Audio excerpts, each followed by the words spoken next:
Homemade noodles তৈরি করার ২ টা পদ্ধতি আমি YouTube থেকে দেখছি। তো আজকে সেই ২ টা পদ্ধতি অনুসরণ করে আমি নুডলসগুলো তৈরি করব। দেখি কেমন হয়। এই নুডলসটা যদিও আমাদের দেশীয় কোনো খাবার না, এটা বাইরের দেশের একটা খাবার। কিন্তু বর্তমানে পুরো পৃথিবীর সবাই এই খাবারটা খেতে খুবই পছন্দ করে। এমন মানুষ খুব কম আছে যারা এই নুডলস খাবারটা খেতে পছন্দ করে না। আর আমাকে যদি ৩ বেলাতে ভাতের পরিবর্তে এটা খেতে দেওয়া হয় তাহলে আমি এটাই খেতে পারবো। আমরা তো সবসময় বাজার থেকে নুডলস কিনে নিয়ে এসে খাই। কিন্তু আমার কয়েকদিন থেকে হচ্ছে এই হোমমেড নুডলস তৈরি করার খুব ইচ্ছে ছিল। তো আজকে হচ্ছে বসে পড়লাম এটা তৈরি করার জন্য। তো যাই হোক, যে দুটো সিস্টেমে আমি নুডলস গুলো তৈরি করব তার মধ্যে এই যে হচ্ছে একটা ময়দা দিয়ে একটা পাতলা ডো বানিয়ে নিয়েছি। আরেকটা পদ্ধতিতে হচ্ছে রুটি তৈরি করার জন্য যে ডোটা তৈরি করতে হয় ময়দা দিয়ে ওইরকম একটা ডো তৈরি করে নিয়েছি। হোমমেড নুডলস তৈরি করার জন্য আটা ময়দা যে কোনো একটা ব্যবহার করা যায়। আমি এখানে ময়দা ব্যবহার করতেছি। নুডলস বানানোর জন্য ডোটা তৈরি করতে তেমন কোনো কিছুই করতে হয় না। ময়দার মধ্যে লবণ দিয়ে পানি মিক্স করে এরকম একটা ডো তৈরি করে নিলেই হয়ে যায়। এখন রুটিটাকে বেলে এরপর হচ্ছে নুডলসের শেপ দিতেছি। এভাবে কেটে কেটে কি সুন্দর করে হয়ে যাচ্ছে। আমার কাছে এটা করতে অনেক ভালো লাগতেছিল।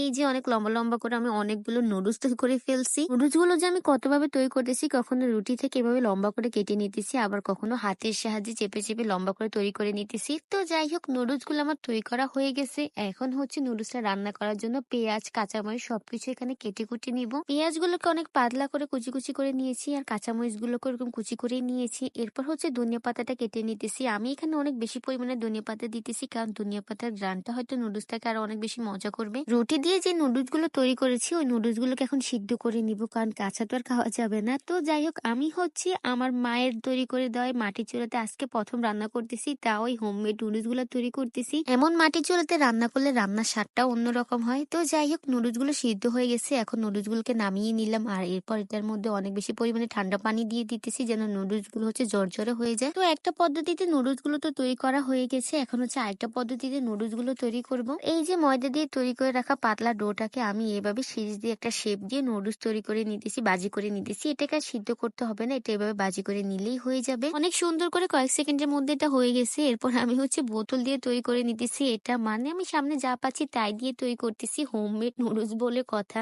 আর এখানে তো এই যে একটা সাপও তৈরি করে নিলাম। তো যাই হোক, দুটো পদ্ধতিতে নুডলস গুলো তৈরি করা হয়ে গেছে। এখন এই নুডলস গুলোকে খুব মজা করে রান্না করে নিতে হবে। বাজার থেকে নিয়ে আসা নুডলসটা আমরা যেভাবে অনেকগুলো উপাদান দিয়ে রান্না করি, এই নুডলসটা ওইভাবে রান্না করব। তো প্রথমে এখানে ডিমটা বাজি করে নিলাম। হাঁসের ডিম, নুডলসের সাথে হাঁসের ডিম খেতে কিন্তু আমার কাছে অনেক বেশি ভালো লাগে। এরপর হচ্ছে কিছু মাংস বাজি করে নিলাম, কাঁচামরিচ আর পেঁয়াজটা বাজি করে নিব। এটা মোটামুটি বাজি করা হয়ে গেলে এর মধ্যে সব রকম মশলা দিয়ে দিতেছি, হলুদের গুঁড়া, মরিচের গুঁড়া। এরপর দিয়ে দিতেছি সবচেয়ে গুরুত্বপূর্ণ মশলা ম্যাগি মশলা। যেহেতু এটা হোমমেড নুডলস, এটা বাজারের নুডলস না। বাজারের নুডলসের সাথে অনেক মজাদার একটা মশলা থাকে, কিন্তু এটা যেহেতু আমাদের হাতে তৈরি করা নুডলস, এটার সাথে দেওয়ার জন্য কোনো মশলাই নেই, তাই এটার সাথে ম্যাগি মশলাটা দিয়ে দিলাম। তো যাই হোক, সব রকমের মশলা দিয়ে ভালোভাবে কষিয়ে এরপর দিয়ে দিতেছি এই যে এই নুডলস গুলোকে নেড়েচেড়ে মশলার সাথে ভালোভাবে মিক্স করে নিতেছি। একটু লবণ কম হয়েছিল, লবণটা দিয়ে দিলাম। তো হয়ে গেছে একটা পদ্ধতিতে নুডলস রান্না। এরপর হচ্ছে আরেকটা পদ্ধতিতে নুডলসটা রান্না করে নিতেছি। এই রান্নাটাও একইভাবে রান্না করে নিতেছি। পেঁয়াজ কাঁচামরিচ বাজি করে নিয়ে সব রকম মশলা দিয়ে দিলাম। এরপর হচ্ছে ধনিয়া পাতা, ডিমটাও দিয়ে দিলাম, আর তারপর হচ্ছে দিয়ে দিতেছি ম্যাগি মশলাটা। তো সবকিছু দেওয়া হয়ে গেলে, মশলাটা কষানো হয়ে গেলে এরপর এটার মধ্যে দিয়ে দিতেছি বাজি করা নুডলস গুলো। আর নুডলস গুলোকে মশলার সাথে ভালোভাবে নেড়েচেড়ে মিক্স করে নিলাম। তো